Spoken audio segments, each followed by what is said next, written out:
Hey friends, Ari Koinuma here, and today I wanted to come to you with 4 songwriting insights that I found in Rage Against the Machine's classic Killing in the Name of.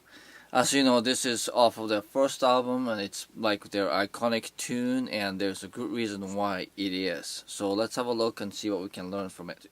The first lesson I learned from this song is to create rhythmic motif with minimal notes. I've always advocated that rhythm is the foundation of music, and when you have something going on interesting rhythmically, then it tends to stick to listeners' head better. But in this song, I learned that when chasing after memorable rhythm, it's actually less distracting and more memorable when you have the minimum number of songs like this.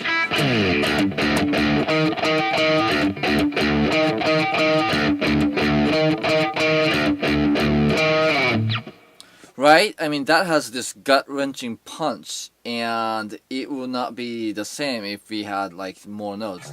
And here's the other one.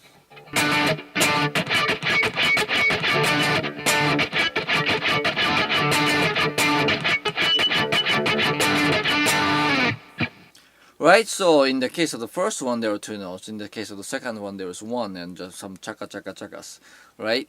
And it just has this primal raw thing, and then when there aren't notes, in there, you just can't help but focus on the rhythm, and then when you focus on the rhythm, its distinctness sticks to your head. So to test this theory, I wrote something off on the spot to see if I can recreate that kind of effect. So here's a little riff I came up with.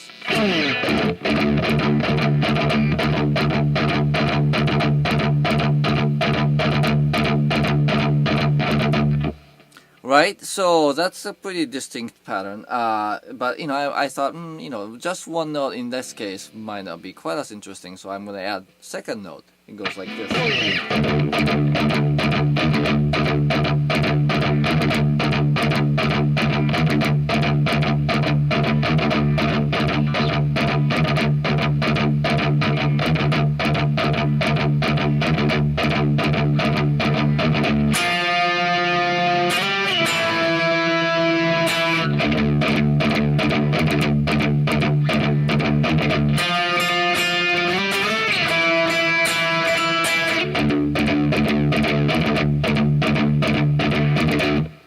Right, so that last part is not entirely part of the riff, but the main riff remains that 2-note idea. And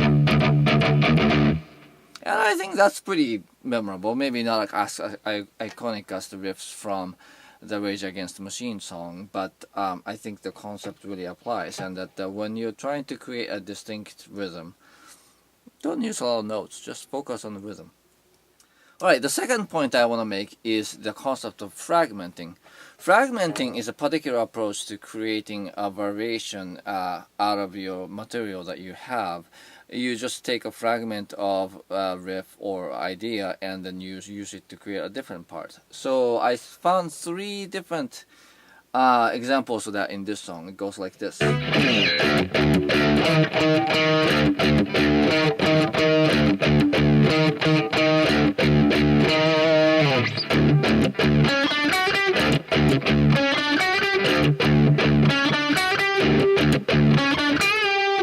Right, so that takes that part. It's actually strictly speaking not exactly the same, because the first pounding part is straight triplets.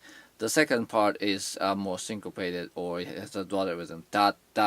It's not a straight subdivision into 3. But the point remains. It's just it's taking one part of one riff and then creating another. Here's the second one.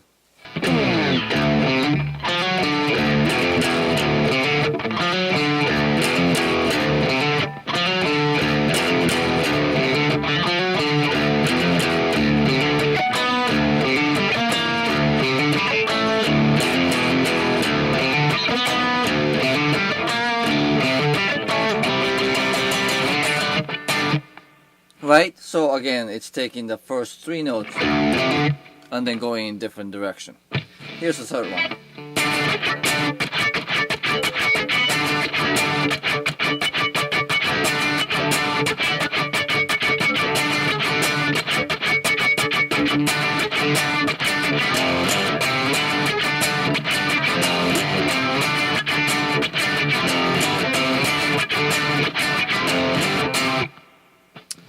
So as you see, when you create when you use fragmenting to create different variations of riffs, you get the sort of the best benefit of having variations that keep the song interesting, but also the song seems familiar and cohesive because of the continuity that's provided by the material that you're using. So don't think of coming up with riffs or guitars or chord progressions or verse chorus different sections of the songs as having to invent a brand new thing. Actually, often works better to just take one piece of something else you already created and then just create a variation. Right. The third concept I learned in this song is to use different tempo. And this is most blatantly obvious when the song goes into the second verse. It's just not the same tempo when you go from something like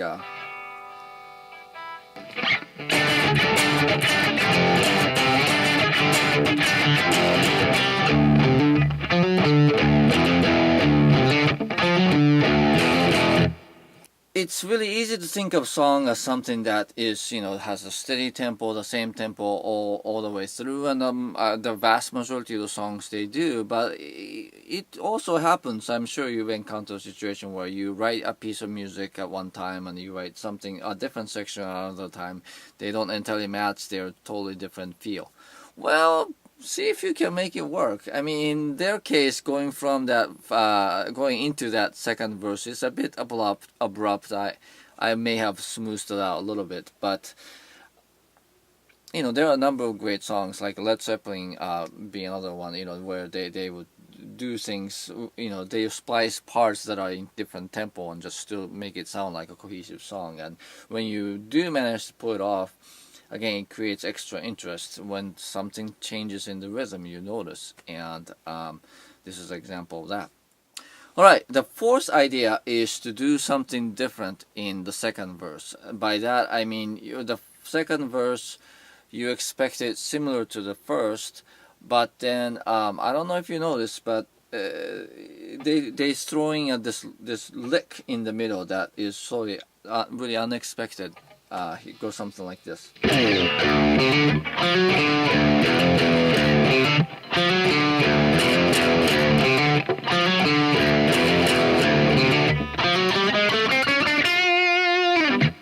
Right? And then once you notice it, it's a subtle thing. It's not like a song-defining thing. But once you notice those little lick or nugget that musicians throw in there when you're expecting something that's same or quite similar, the next time you listen to it, you kind of look forward to that. The first time you hear it, you're like, oh, that's unexpected. And the second time, you're like, oh, that's cool, right?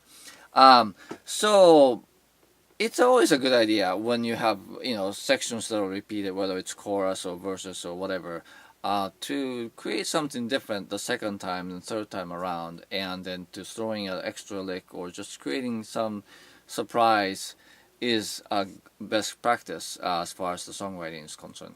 So, in conclusion, today we looked at Rage Against the Machine's Killing the Name Of, and we learned 4 different songwriting concepts, and these are all very basic concepts that you can apply to your songs, and perhaps, your next song may become as memorable and iconic as Killing the Name Of.